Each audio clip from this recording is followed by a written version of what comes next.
এবার আসেন দ্বিতীয় বিষয়, নারী অধিকার বিষয়ক কমিশন।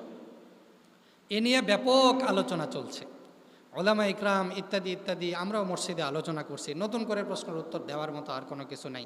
এরপরেও আমি একটা কথা বলবো, যে যেই সমস্ত আম্মাজানেরা এই কমিশনে ছিলেন, এই সমস্ত আম্মাজানের বোঝা উচিত যে এদেশে নামধারী মুসলমান থাকলেও তাওহীদি জনতা আছে। তাওহীদি কি আছে ভাই? জনতা আছে। তাদের ভিতরে ঈমান আছে, তাদের ভিতরে ইসলাম আছে, তাদের ভিতরে ঈমান এবং কি আছে? ইসলাম আছে। আপনি ঐচ্ছিক ইসলাম এখানে পালন করবেন, এটা ঠিক আছে, আলহামদুলিল্লাহ, যে আপনি ঐচ্ছিক ইসলাম পালন করতে পারেন, কিন্তু ব্যক্তি বিশেষ আপনি ঐচ্ছিক ইসলাম পালন করতে পারেন, কিন্তু বাজারে এসে আপনি ঐচ্ছিক ইসলাম পালন করতে পারেন?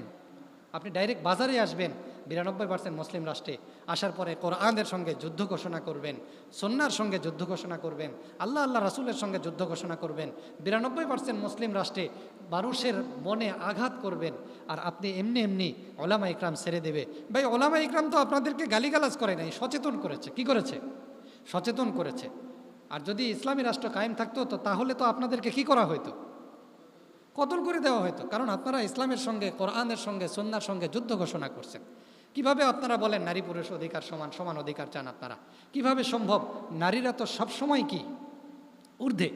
আপনি দেখেন, একটা নারী, একটা পুরুষ যখন মারা যায়, একটা বাবা যখন মারা যায়, একজন ভাই, একজন বোন থাকে, ওই ভাইকে মায়ের পক্ষ থেকে অথবা বোনের পক্ষ থেকে ওই ভাইকে খোরপোশ দেওয়া কি ওয়াজিব? না, ওয়াজিব না। কিন্তু ওই বোন, যে বোনটা আছে, যে আপুটা আছে, এই আপুটা যতদিন পর্যন্ত বিবাহ শাদী না হবে ততদিন পর্যন্ত এই আপুটাকে খোরপোশ দেওয়া ভাইয়ের উপরে কি ওয়াজিব। দেখেন, একটা মেয়ে সার্বক্ষণিক কারো না কারো উপরে ওয়াজিব। স্বামী হলে স্বামীর উপরে ওয়াজিব খোরপোশ দেওয়া, ভাই হলে ভাইয়ের উপরে ওয়াজিব খোরপোশ দেওয়া, ছেলে হলে ছেলের উপরে ওয়াজিব খোরপোশ দেওয়া, বাবা হলে বাবার উপরে ওয়াজিব খোরপোশ দেওয়া। ওই মেয়ের সার্বক্ষণিক যে বিষয়গুলো লাগে সেগুলো কোনো না কোনো পুরুষের উপর নির্ভরশীল।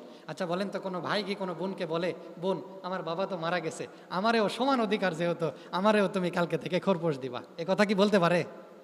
বলতে পারে? বলতে পারে না। কেন বলতে পারে না? আপনি সমান অধিকার সব জায়গায় চান মানে?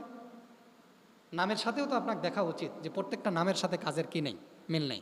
সমান অধিকার কোশ্চিনকালে হতে পারে, এটা তো কোরআন বিরোধী। কোরআন বলছে সমান অধিকার নয়। সব জায়গায় নারীদেরকে ঊর্ধ্বে দেওয়া হয়েছে। নারীদেরকে কোথায় দেওয়া হয়েছে? সব সময় প্রাধান্য দেওয়া হয়েছে নারীদেরকে। আপনারা নারীদেরকে বাজারে ছাড়তে চাচ্ছেন। দেখেন, কোরআন এবং সুন্নাহ বলে যে না, জেনা করা হারাম, জেনা করা কি হারাম, আর আপনারা তাদেরকে সার্টিফিকেট দিতে চান।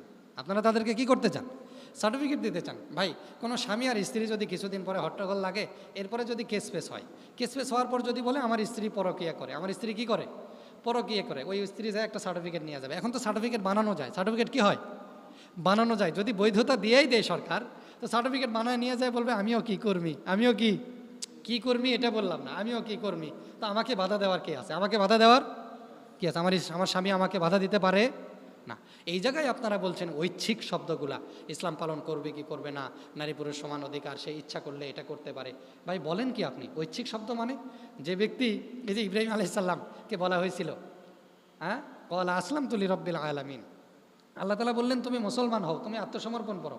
কি করো? আত্মসমর্পণ করো। তিনি কি বললেন? আমি সমস্ত জগতের প্রতিপালকের কাছে কি করলাম? আত্মসমর্পণ করলাম।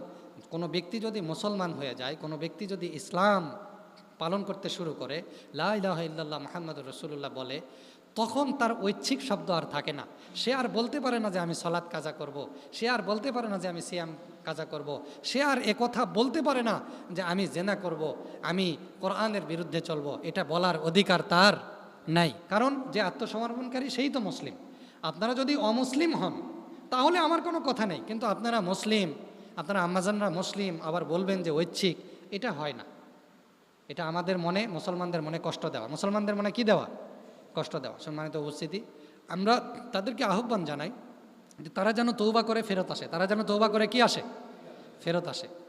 যদি ফেরত না আসে আর ইসলামিক ইমারত যদি হয়ে যায়, তো তখন আর কি এরকম আহ্বান থাকবে না। তখন আল্লাহ দিলে তাদেরকে কি করা হবে? যেটা সঠিক বিচার সেটাই করা হবে। আল্লাহ তাআলা আমাদেরকে আমল করা তৌফিক দান করুক। বাকি প্রশ্নগুলো সামনে ইনশাআল্লাহ। সুবহানাল্লাহি ওয়া বিহামদিহি, সুবহানাকাল্লাহুম্মা ওয়া বিহামদিকা, আশহাদু আন লা ইলাহা ইল্লা আনতা, আস্তাগফিরুকা ওয়া আতুবু ইলাইক।